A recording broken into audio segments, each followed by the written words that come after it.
هلو، ازيكم يا بنات؟ يا رب تكونوا بخير وفيديو جديد. ما تنسوش لايك وشير للفيديو، سبسكرايب للقناه لو انت جديده عندي، ويلا بينا نشوف فيديو النهارده. طبعا الفيديو زي ما انتم عارفين في العنوان، يعني مشتريات المصيف او مشتريات المصيف. انا مسافره بكره ان شاء الله، رايحه مطروح، واللي متابعني على المنتدى عارف ده. فجبت شويه حاجات كده، كالعاده كل سنه بجيب حاجات كده للمصيف يعني، فقلت المره دي اوريها لكم. واقول لكم على الاسعار وكده، بما ان لسه سيزون الصيف لسه بادئ وكده، فقلت الحقكم من اول الموضوع. عاده انا بطلع في اخر الصيف، بس المره دي الدنيا اتلخبطت شويه وجت بسرعه، فهطلع في الاول خالص. فقلت انزل لكم فيديو برضو تستفادوا من الاسعار للناس اللي لسه ما نزلتش جابت حاجات المصيف. اول حاجه جبتها، خلينا نبدا بالمايوهات. جبت المايو ده لامن ابني، هو عنده 9 شهور. هو الرسمه اللي على صورة ولد كبير، بس انا جايباله، بس هي يعني كل المقاسات، في رقم 2 وفي رقم 4 لحد مقاس 12. انا جبت له المقاس اللي هو رقم 4 علشان ينفعه السنه الجايه، علشان هو ما شاء الله يعني مش رفيع، هو يعني مليان سيكه كده، فانا قلت اجيب له حاجه برضو تسميه مقاسه. هو انا قيسته له لما جيت، هو واسع سن عليه، بس مش اللي هو شكله وحش يعني، لا حلو عليه مظبوط، والسنه الجايه ان شاء الله ينفعه، لان احنا بنقعد كام يوم بس وبنرجع، ومش بننزل البحر بتاع هنا يعني اسكندريه. فبصوا ده شكله.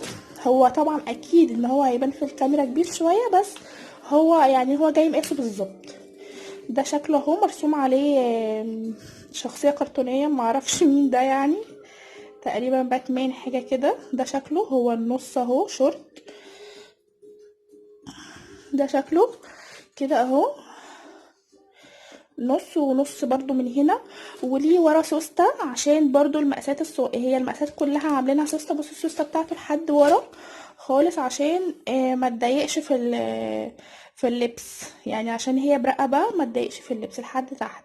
صراحه عجبني جدا، كان فيه منه كل الالوان، كان فيه اللبني وكان فيه الاحمر وكان فيه التركواز، كان فيه الوان كتير قوي منه، فانا حبيت الازرق يعني، ما عندوش اللون ده، فانا قلت اجيبه له.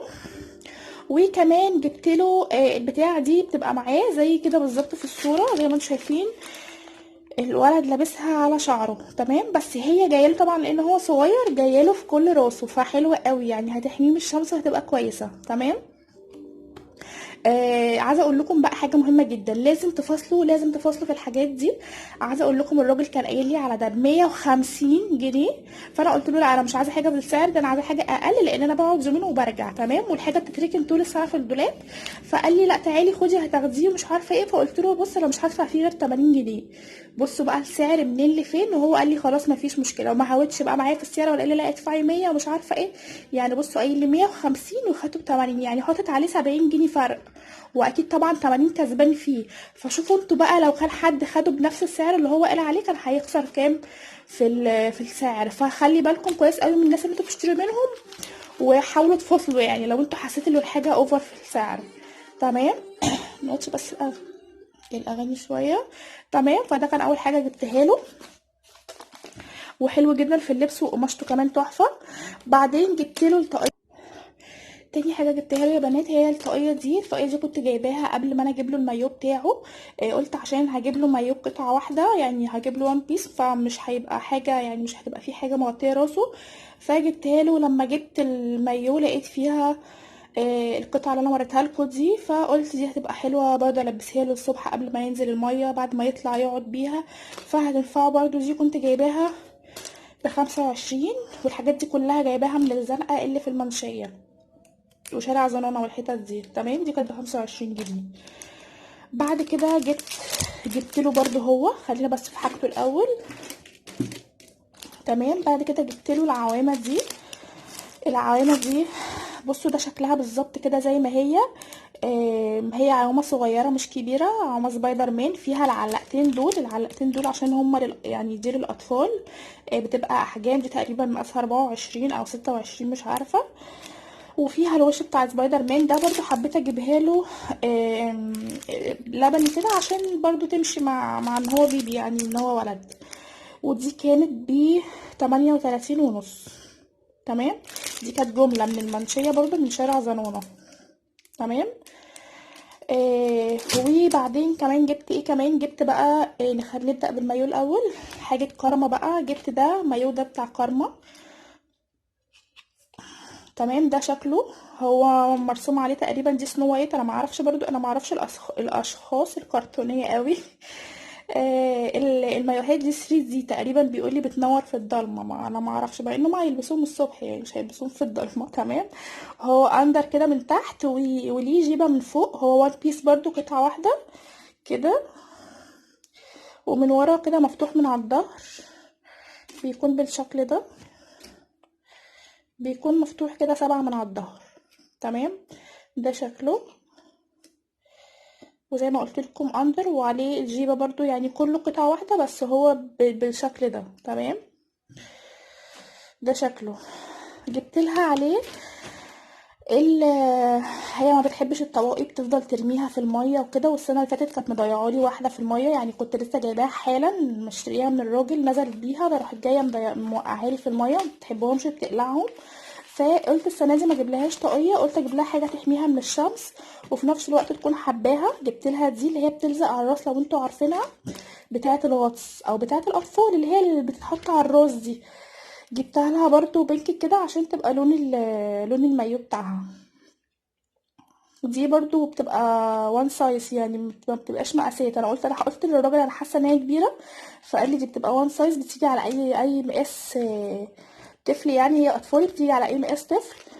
ف قيستها لها، يعني جت مقاسها كويسه وحلوه قوي على المايو. تمام، دي كانت ب20. تمام، والمايو انا ما قلتش سعره، المايو ده كان عامل 65. تمام، دي كده حاجتها. ما جبتلهاش عوامة لان برضو هي بتخاف من العوامات، ما بتحبش تركبهم. والسنه اللي فاتت برضو جبت العوامه وطلعت بايظه، هي بتحب الحاجات دي اللي هي اللعب بتاعه البحر دي، جبتها لها. هي كان عندها السنه اللي فاتت بس هي مبوظه منهم حاجات، يعني في حاجات متبقيه وفي حاجات لا، فبما ان هو مش غالي فقلت اجيب لها السنه دي، والقديم تلعب بيه عادي هنا في البيت. تمام، ده شكله كده اهو. هو كبير، انا جبته لها السنه دي كبير عشان هي ايه، يعني بتحب الجو ده، بتحب ان هي تحط فيه رمله وميه. وده اللي هو انتوا عارفين طبعا بتاع الاطفال ده، شوكه ومعلقه، وده اللي هي بترمي فيه ميه. ده كان برضو من شارع زنانه، كان عامل اللهم صل على النبي، كان عامل 25 جنيه. تمام، في السيليكون بقى وفي الحاجات التانية بتبقى اغلى وبيبقى معاها قطع اكتر كمان. تمام، دي كانت حاجتها. بصوا بقى النضاره الكيوتة قوي دي، داخله دماغي قوي قوي، انا بحب اصلا النضارات اللي طالعه موضه دي. بص انا مش كيفة نضارات بصراحه، لان انا مش بنزل في الشمس كتير، انا تقريبا مش بشوف الشمس غير في المصيف عشان ما اكذبش عليكم، انا بكره حاجه اسمها شمس، يعني اليوم اللي بنزل فيه في الشمس بتعب. فتقريبا فعلا بجد مش بشوف الشمس غير في المصيف.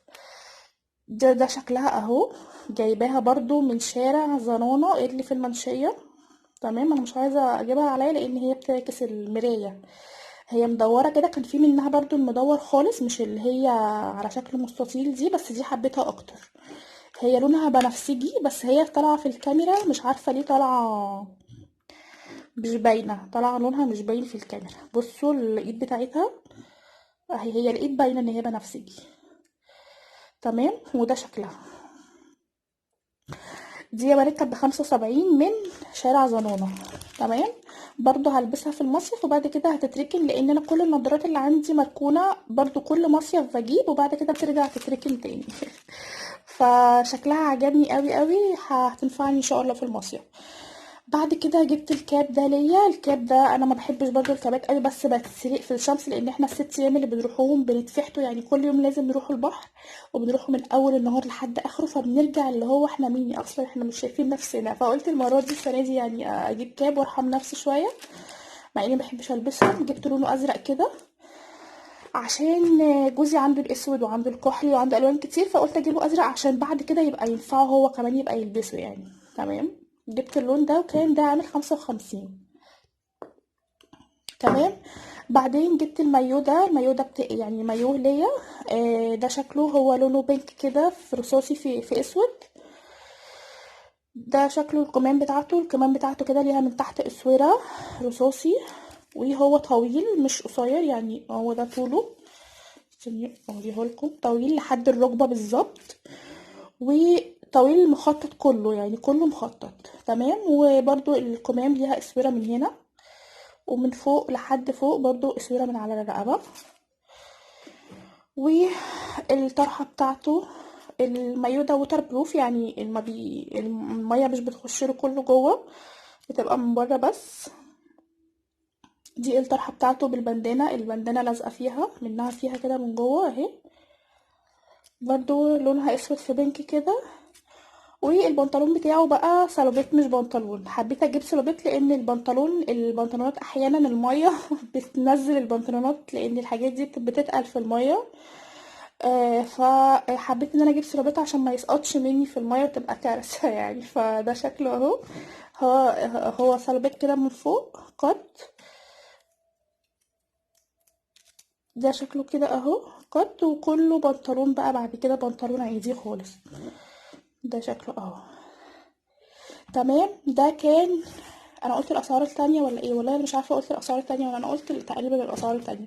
هبقى اتابع الفيديو، لو لقيت الفيديو ما فيهوش اسعار هبقى اكتبها لكم في الديسكريبشن ان شاء الله. انا عشان مسافره بكره بس وفي حاجات كتير لسه ما عملتهاش، فقلت اصور لكم سريعا كده تمام. ده كان عامل 100 180 او 185 حاجه كده يعني تمام. وبعدين اخر حاجه خالص المايو بتاع جوزي اسامه، طبعا هو ما بيحبش بقى المايوهات المشجره والورد والحاجات دي، بيحب الحاجات السيمبل دي، فجاب ده مايو برضو ووتر بروف اللي هو الجلد دوت، ما بيلزقش فيه ميه برضو. ده شكله كده كله تركواز او لبني، هو لبني وقصير، مش عارفه ليه جاي كبير في الشاشه. وده شكله اهو كده ابيض، وفيه من هنا كتابه، وليه البتاعه دي بتتضيق وبتتلبس عادي عليه. بس كده، دي كانت المشتريات بتاعه المصيف. كل سنه وانتم طيبين. كل الناس بقى اللي ما راحتش المصيف تروح، الجو بدأ يحرر جدا. حبيت ان انا اطلع اوريكم الحاجه عشان لعل وعسى تستفيدوا بالاسعار. بس كده ان شاء الله استنوني في فيديوهات جديده، وما تنسوش لايك للفيديو وسبسكرايب للقناه لو جديده عندي، وان شاء الله اشوفكم في فيديو جديد. باي باي.